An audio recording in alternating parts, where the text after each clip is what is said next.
भाजपा इस चुनौती को लेकर उतरी थी राजस्थान में कि वो 25 की 25 सीटें लेके आएगी पार्टी के लिए, लेकिन ये उसके लिए बहुत बड़ी चुनौती थी और उस चुनौती में वो चूक गई है। सिर्फ ये नहीं कि भाजपा के पास 25 की 25 सीटें नहीं आई हैं, तीसरी बार वो हैट्रिक नहीं कर पाई है, लेकिन सिर्फ 14 सीटें आई हैं और 8 कांग्रेस को गई हैं और 3 अदर्स को गई हैं जो कांग्रेस के साथ गठबंधन में थी। इसके कई कारण रहे हैं। सबसे पहले जो नेतृत्व परिवर्तन हुआ है नवंबर में राजस्थान में, उस नेतृत्व की पकड़ नहीं दिख रही है राजस्थान की राजनीति में, लोगों से कनेक्ट नहीं है और कहीं ना कहीं संगठन पर भी उस लीडरशिप को एक स्ट्रांग लीडरशिप नहीं दे पा रही है।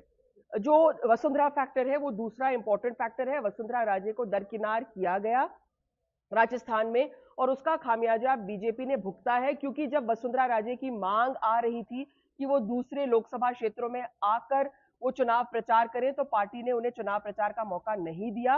वो सिर्फ झालावाड़ तक ही सीमित रही और इसलिए जो एक करिश्माई लीडर का जो आपको फायदा मिल सकता है वो भाजपा को इस चुनाव में नहीं मिला है। तीसरा, कांग्रेस और भाजपा दोनों ने अपने लीडर बदले हैं इस चुनाव में, लेकिन जो भाजपा के क्रॉसओवर्स थे, कांग्रेस से जिन्होंने इन्होंने भाजपा में लिया था, वो लोग नहीं दिलवा पाए भाजपा को जीत। कांग्रेस के पास एक बड़ी समस्या थी, रिटर्न टिकट की राजनीति चल रही थी, कोई कांग्रेस के टिकट पे चुनाव ही नहीं लड़ना चाह रहा था, लेकिन इसके बावजूद कांग्रेस ने जो नए चेहरे उतारे वो उनके लिए टिकट्स ला पाए हैं, जिता पाए हैं उनको।